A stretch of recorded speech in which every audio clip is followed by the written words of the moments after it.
Hello student. इसके पहले video में आपको इस लेसन का परिचय करवाया। नेहरू जी क्या बताना चाहते अपनी पुत्री को वो बताया। साथ में उन्होंने क्या बताया कि जैसे जो शहर थे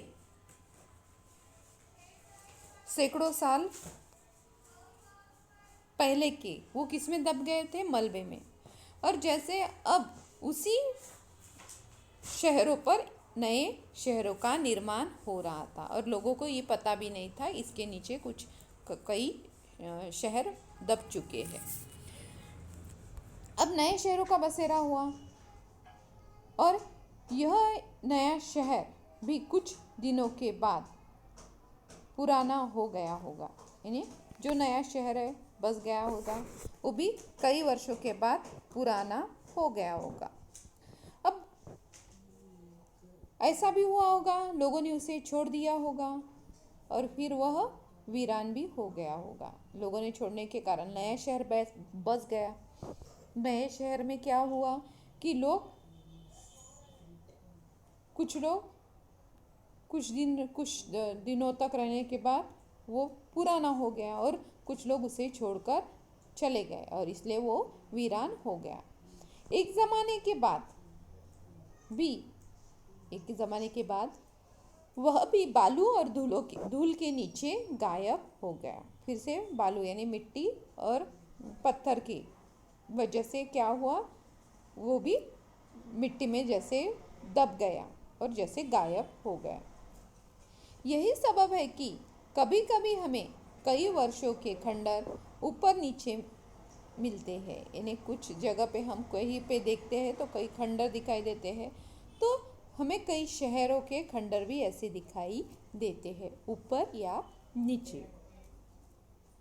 यह हालत खासकर बलुई जगहों में हुई होगी, क्योंकि बालू हर एक चीज़ पर जल्दी जम जाती है। यानी जैसे जो मिट्टी है वो हर एक जगह पर जम जाती है और फिर वो ठिकान यानी वो शहर दिखाई नहीं देता। वीरान होने के बाद उसे साफ करने वाला, उसकी सफाई करने वाला कोई नहीं रहता और फिर वहाँ पे वो जैसे बालू के कणों में दब जाता है। कितनी अजीब बात है कि एक के बाद दूसरे शहर बने, यानी एक के बाद दूसरा, दूसरे के बाद तीसरा, ऐसे शहर बने रहे। मर्दों और औरतों, बच्चों के जमघटों से गुलजार हो और तब धीरे धीरे उजड़ जाए। यानी जैसे बच्चों के, औरत मर्द के वजह से वो जैसे गुलजार हो जाते हैं और फिर धीरे धीरे क्या होता है, जैसे वो घट जाते हैं और जहाँ ये पुराने शहर थे, यानी वो जैसे पुराने शहर वहाँ पे जैसे उजड़ जाने के बाद फिर वो शहर कैसे हो जाते हैं, पुराने हो जाते हैं। वहाँ नए शहर बसे और नए नए आदमी आकर वहाँ आबाद हो गए। फिर से वो जैसे पहले जो शहर थे वो उजड़ गए और पुराने शहरों की जगह पे नए शहर आके बस गए और फिर उनका भी खात्मा हो गया और शहर का कोई निशान भी नहीं रहता। मैं तो इन शहरों का हाल 2-4 वाक्यों में लिख रहा हूँ। यानी नेहरू जी कहते हैं कि मैं इन शहरों का या शहरों की हालत 2-4 वाक्यों में लिख रहा हूँ, लेकिन सोचो कि इन शहरों के बनने और बिगड़ने और उनकी जगह पर नए शहरों के बनने में कितने युग बीत गए होंगे। यानी वो कहते हैं कि इन शहरों के बारे में मैं 2-4 शब्द या वाक्य लिख रहा हूँ, लेकिन सोचो कि इन शहरों के बनने और बिगड़ने और उनकी जगह नए शहरों के बनने में कितने युग बीत गए होंगे। ऐसे बहुत सारे युग इसी शहरों में उनको बनने और जैसे बनने और बिगड़ने में निकल गए होंगे। जब कोई आदमी 70 या 80 साल का हो जाता है तो हम उसे बुढ़ा कहते हैं। यानी जैसे इंसान 70 या 80 के इसमें जाता है तो वो बुढ़ा हो जाता है, हम उसे बुढ़ा ही कहते हैं। लेकिन उन हजारों बरसों के सामने 70 या 80 साल क्या है? यानी जो 1000 वर्ष पहले ऐसे गांव थे, उनके सामने 70 या 80 साल कुछ भी नहीं है। जब ये शहर रहे होंगे तो उनमें कितने छोटे छोटे बच्चे बूढ़े होकर मर गए होंगे। छोटे छोटे बच्चे बूढ़े भी हो गए होंगे और मर भी गए होंगे, और कई पीढ़ियां गुजर गई होंगी। और अब बाबुल, नेनुआ का सिर्फ नाम ही, जैसे अब ये शहरों के नाम ही बाकी रह गए हैं, शहर कहीं पे दिखाई नहीं दे रहे। एक दूसरा बहुत पुराना शहर बताया गया है, दमिश्क, कि ऐसे पुराना शहर था और वो वीरान नहीं हुआ है, वह अब तक मौजूद है और वह यानी बहुत बड़ा शहर है। कुछ लोगों का ख्याल ये भी है, कुछ लोगों का ख्याल ऐसा भी है, दमिश्क दुनिया का सबसे पुराना शहर है। हिंदुस्तान में भी जैसे बड़े बड़े शहरों, नदियों के किनारे पर ये रहता है, बसा हुआ है। सबसे पुराने शहरों में एक का नाम इंद्रप्रस्थ था, जो कहीं दिल्ली के आसपास था। सबसे पुराने शहर में जो एक गांव था वो इंद्रप्रस्थ, और वो कहीं पे दिल्ली के आसपास बसा हुआ था। लेकिन इंद्रप्रस्थ का अब निशान भी नहीं है। काशी या बनारस भी बड़ा पुराना शहर है, शायद दुनिया के सबसे पुराने शहरों में हो, यानी ये भी पुराने ही शहर है, काशी और बनारस। पर अभी जैसे इंद्रप्रस्थ भी, ये भी पुराना ही शहर था, पर अब इसका नामो निशान कहीं पे भी दिखाई दे नहीं रहा है।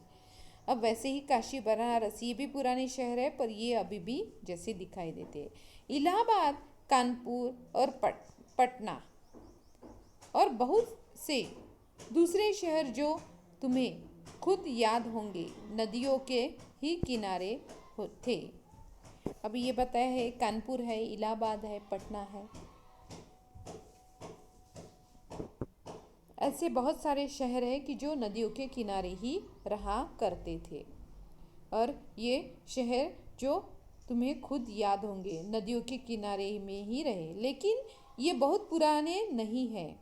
यहाँ प्रयाग या इलाहाबाद और पटना, जिसका नाम पाटलिपुत्र था, कुछ पुराने हैं। अब जैसे है इलाहाबाद और पटना, जिसका नाम यहाँ पे बताया है, ऐसे ही कुछ पुराने शहर है कि जिनके नामों में परिवर्तन आ चुका है, पर शहर वही है।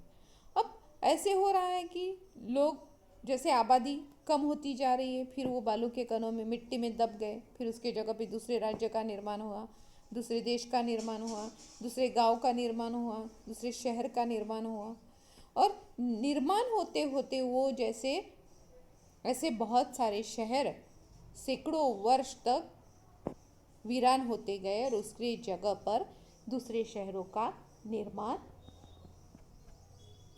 होता रहा।